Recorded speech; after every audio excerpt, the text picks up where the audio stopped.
Terve ja tervetuloa uuden videon pariin. Tänään lähdetään ajelen kelekalla.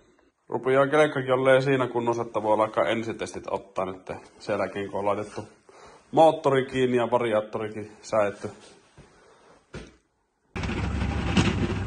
Paikallinen koneurakointifirmakin tuli tekemään lumityöt, niin ajattelin itse vaihtaa tulupat tässä samalla. Meneekö komiasti lähtee lumi liikkumaan Kannamilla? Kyllä vaan kelepaa. Pääsee ajeelle.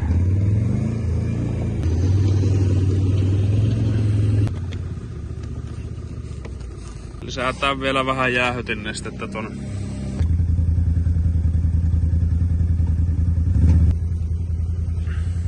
No niin, nyt on ollut tulupat ja vähän nestettäkin lisätty. Niin. Otan tuonne nuo edelliset, kun ne kerran pelas, niin onpahan kottia jo tulupatkin sitten ainakin. Tää nyt testata, ettei tuolla nyt mitään vuotoja oo vahingossakaan tullut.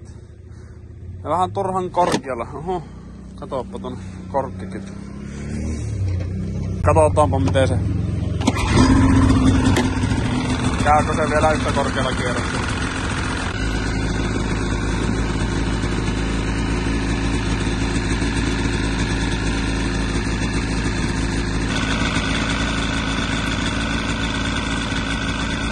Itellä tulee aina testattua imuvuodot tuolla Tracklinella.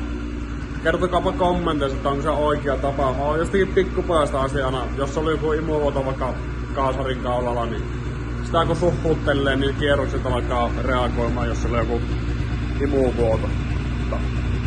Eipä tuo näyttänyt reagoivan, niin ei se auta, kun lähteä kokeilemaan. Pitääpä antaa kaverin käydä testaamassa tuota skiidota tuolla joella. Se on vähän hurjempi kuski kuin minä.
Kylläpä pelas komiasti. Että ihmeellistä. Iskarithan sen on paskana, niin siinä vähän huono ajan. Mitä ilmeisemmin kaikki nesteet varmaan pysynyt omilla paikoilla. Teillä vähän tutkailla tuossa, että ei ole mitään ihmeellistä. Mutta niinkin kun täällä on vähän pestetty backlinerillä öljyä ja kaikkea tämmöistä. Niin. Mutta kyllä, hyvin pelas. Kyllä huomasin, että ei tuo iskari ollut oikein. Ei ollut enää entisensä. Vielä vähän takalamppuja ja penkkiä, niin kylläpä se alkaa olla hyvällä mallilla sitten ensi talven koitoksiin. Nythän ne alkaa olla jo täältä päin vähän huonot nuo ajokelit.